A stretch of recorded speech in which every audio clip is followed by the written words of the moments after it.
Action!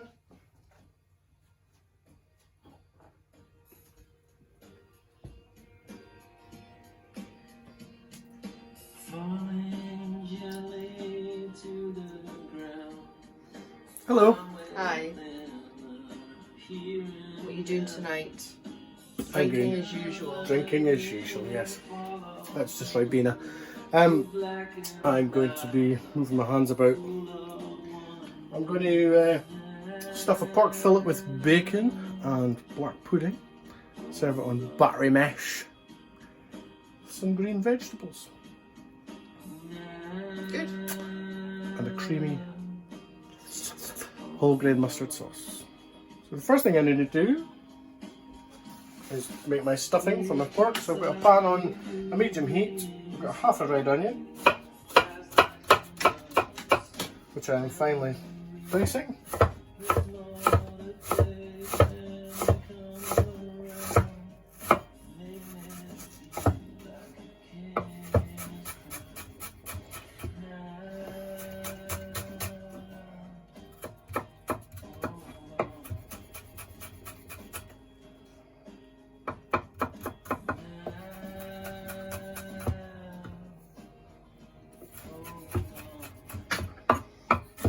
As you can possibly tell, I'm also plugging O Paulo again. As we song old teaspoons.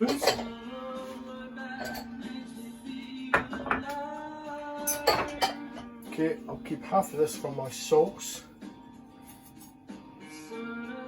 Put that to one side. Right, so for the black pudding stuffing, if you had a microwave, you could heat up your black pudding in a microwave, but we don't, so thin sliver of butter, get your onions or shallots if you want to use shallots into the pan.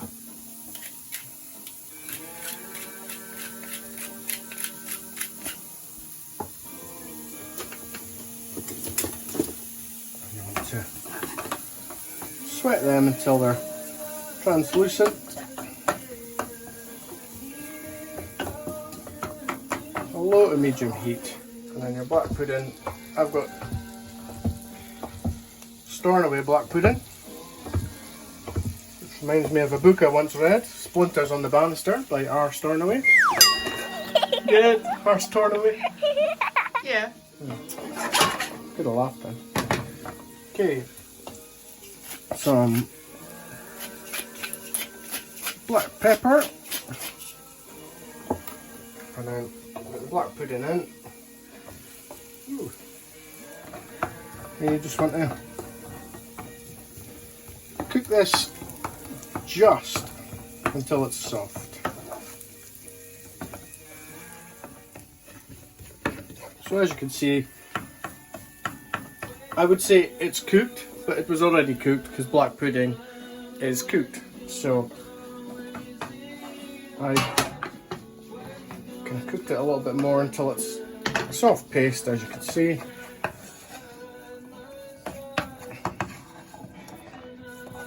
You just want to put this to one side. You don't really want to let it cool, you just want to let it get to a temperature you can handle with your hands. So, put that to one side and we'll come back with the next stage. I'll leave the dancer to John Travolta. Right, so with a sharp knife, and not a flexible one, you want to take the sinew off of a pork fillet. So here we go, lovely pork fillet. Give it a rinse and give it a dry in some kitchen paper, because let's face it, 9 times out of 10 you buy a pork fillet, it's in cellophane, which becomes sweaty. Okay, so there is a head and a tail to a fillet, whether it's a pork, beef, lamb, whatever. So the fillet sits inside your rib cage. So if you imagine your spine as a cross section, your spine's like this. Where my fingers are is the outside of your back, and in here would be your loins, which is there. That's not your loins, despite, you know, that's your loins. And then inside here, and the inside of your rib cage up against your lungs, is this muscle here, which is your fillet. And the reason it's tender is because it doesn't really do much. So you want to get this sinew off of it. So you want to start at the head end. Right, lift a piece up, and you want to get as little meat on this. So the blade, you want to face up at an angle. Hold this tight.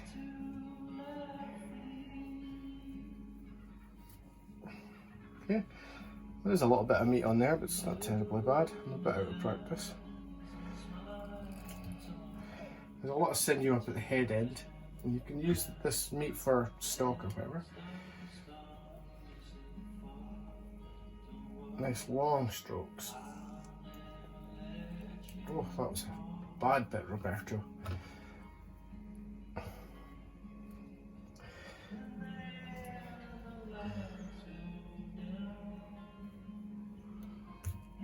You just want to get the worst of this off. This isn't sinew. That's just a bit of a connective tissue. Yeah, I'll get the last of this out. There's nothing wrong with cooking with the sinew on, it's just if you're trying to hold a shape of something, when you cook the sinew, it tightens up, and you don't want that. So once you've prepped your fillet, you want to make a nice long cut along the middle.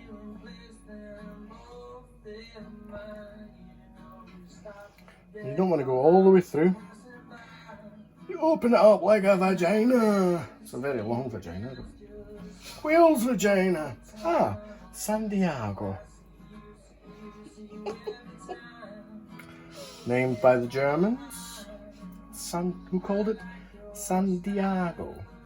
Which of course in German means whale's vagina. Okay. Right. So we get the bacon. Just open this up a bit more. What do you do? Let your knife do the work. Plop down with your hand. And we'll get 2 rashers of beautiful dry cured bacon.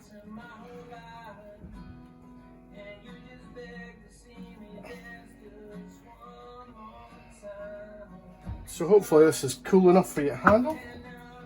Yeah. Yeah is also German.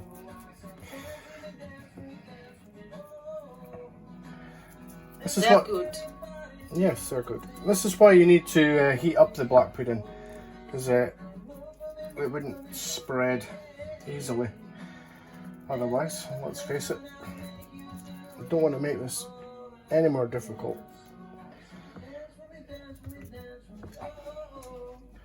So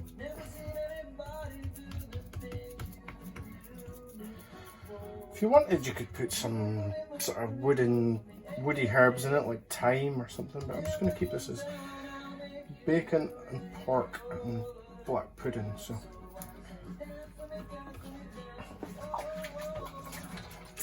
we'll come back to the next bit in a minute. You will need cling film. So as you can see, I've got some cling film. I have my board. And you want to wrap this pretty blooming tightly. It's better if you've got 2 pairs of hands. So I'll put the camera down and we'll have 2 pairs of hands. Okay. So you've got a couple of layers, and you want to keep a couple of ends on this, as you can see. So the reason for 2 people is you want one person to hold this relatively tight, so you can get a nice tight kind of sausage. And then grab your 2 ends, and a bit like an old-fashioned sweetie, or for any Americans that are watching this, a candy.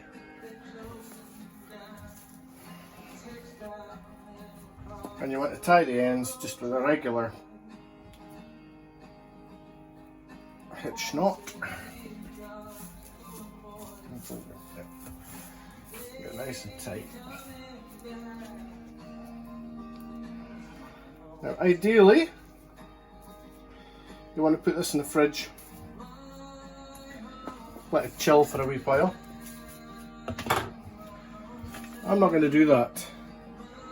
Ooh, rebel. So, a bit of tin foil, this is just to protect it.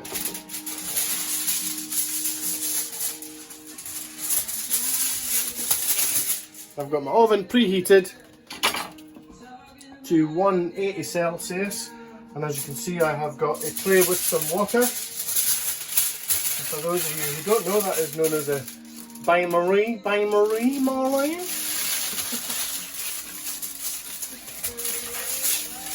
Or a bain-marie. Don't know if I would bang her, she's a bit of a stinker.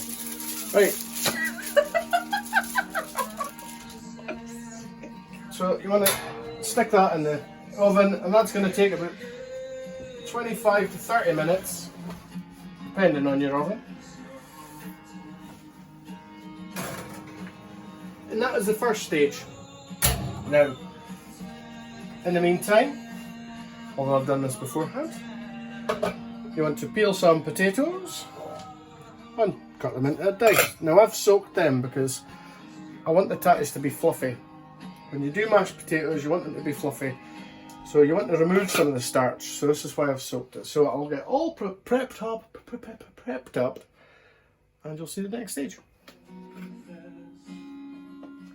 So, while your pork's in the oven, you can cook your tatties. So mine are tender, and I'm allowing them to cool ever so slightly for reasons only known to myself. I'm having cavalo nero, which is also a type of kale. I'm going to prep this up, but I'm going to take the pork out first to let it cool just ever so slightly. I'm going to leave this stem in because I don't mind it, but this stem could be quite tough, and you're better if you remove the stem, but it's really, really good for you. Kale is fantastic, or cavalo nero, which I believe is Italian for black cabbage. So, black cabbage lives matter. So I'm going to take my pork out.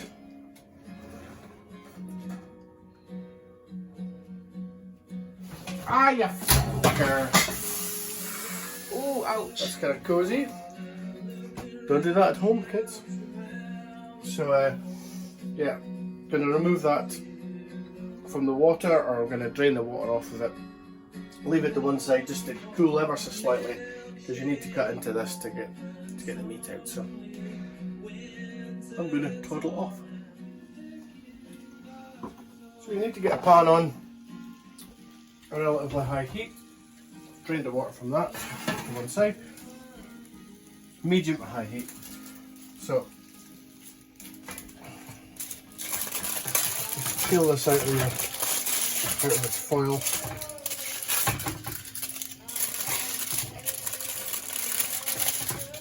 And it should be cooked. Way of checking is if you've got a thin knife, which I don't have on now, stick it into the middle for a few seconds and just touch it against your lip like this. If it burns your lip, and don't hold it on and blister, but if it burns your lip when you go like that, it's hot enough. So as you can see, there's quite a lot of water in here from the meat.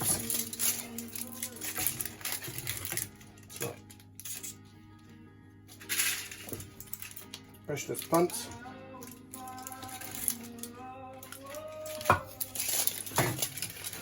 So you want to cut both ends and remove the cling film.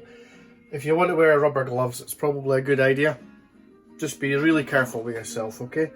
In the meantime, I'd mash the tatties, as you can see. Beautiful mashed tatties. And I've got another pan on. It's going to be for the cabbage and bacon. So get this drained and I'll get it onto the chopping board to show you the next stage. So once you've got it out, put it on a plate and allow it to rest. And in the meantime, you make your sauce and you cook your cabbage. So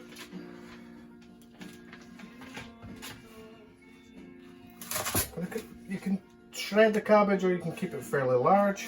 I'm going to keep it fairly large because bit of a rebel like that. And like a couple of rashers of bacon will do. Cabbage and bacon goes really well together, especially with cream actually, but no, not going to do that. So you want a small amount of butter in a warm pan, just to stop the bacon from sticking.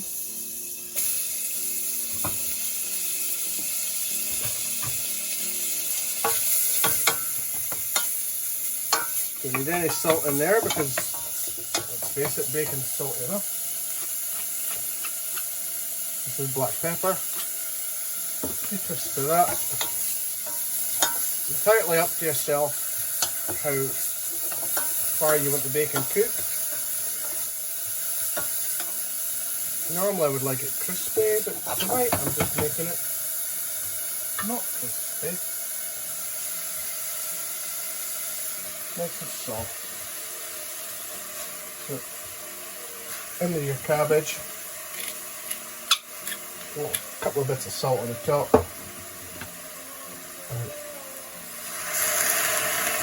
I'll say about 3/4 of a wine glass of water. Lid on.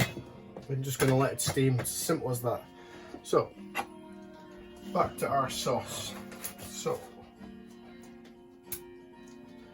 want a nice hot pan, but you don't want it too hot, so a little bit of rapeseed oil, just to stop the butter from burning.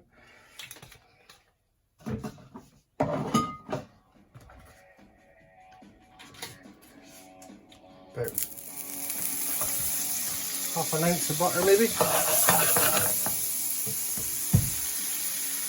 And we'll get our onions in there.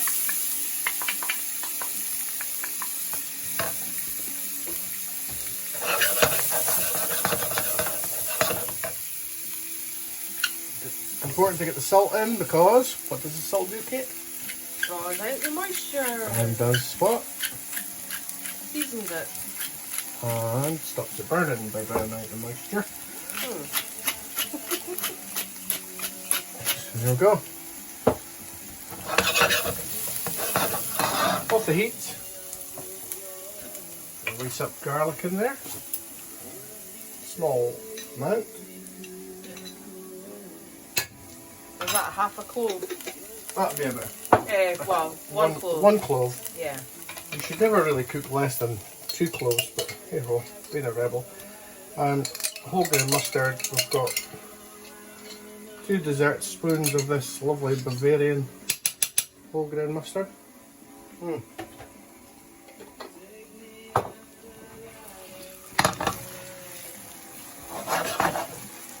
And you would need double cream, unless of course you can't have cream like us do, even though we shouldn't have butter either.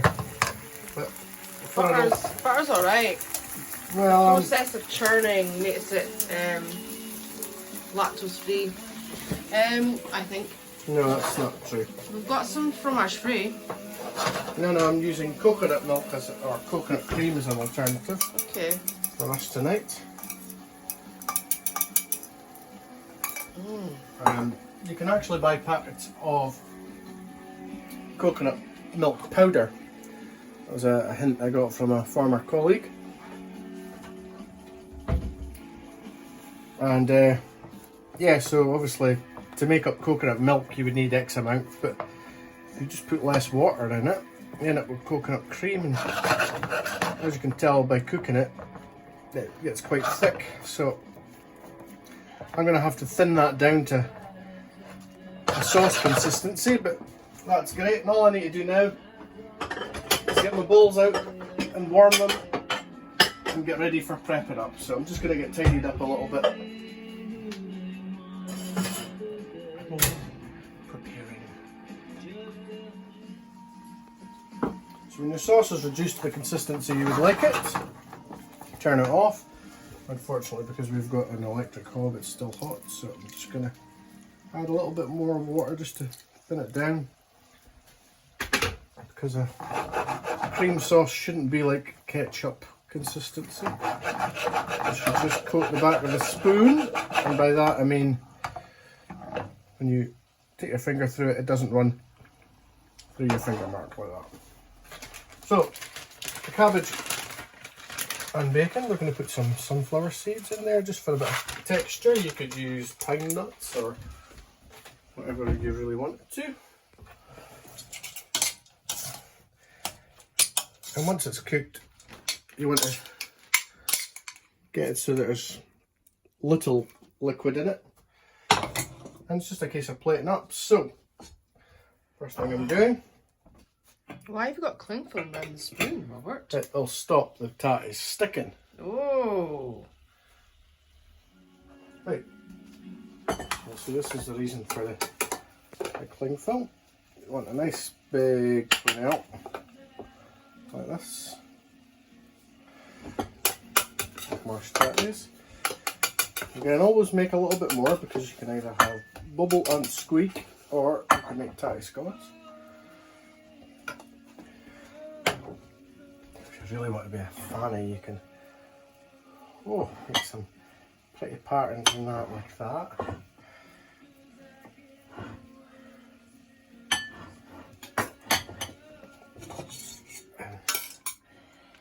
Your cabbage.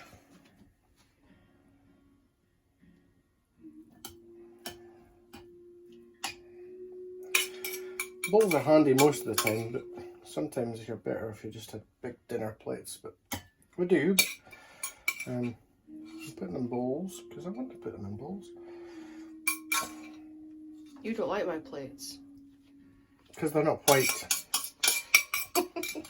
For the record, dinner plates should be round and white. Pasta bowls are acceptable, as you can see. Right.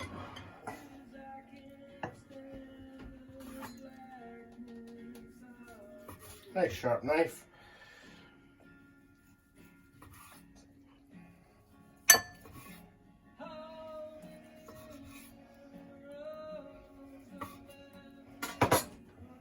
Maybe a bit excessive with the tatties there, but we're quite close to Ireland. That's not the best way of presenting, but you know, it's not about looks.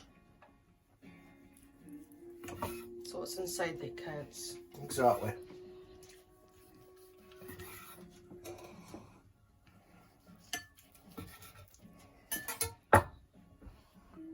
As you can see, black pudding, the bacon, all kind of cooked nicely.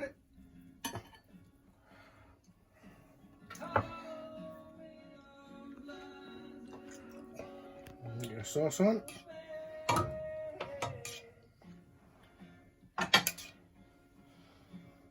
And a quarter done. I thought one more. You can always get more. There you go. I'm into this fancy spooning. There we go. Stuffed pork fillet with black pudding, buttery mash, cavalo nero, and mustard sauce.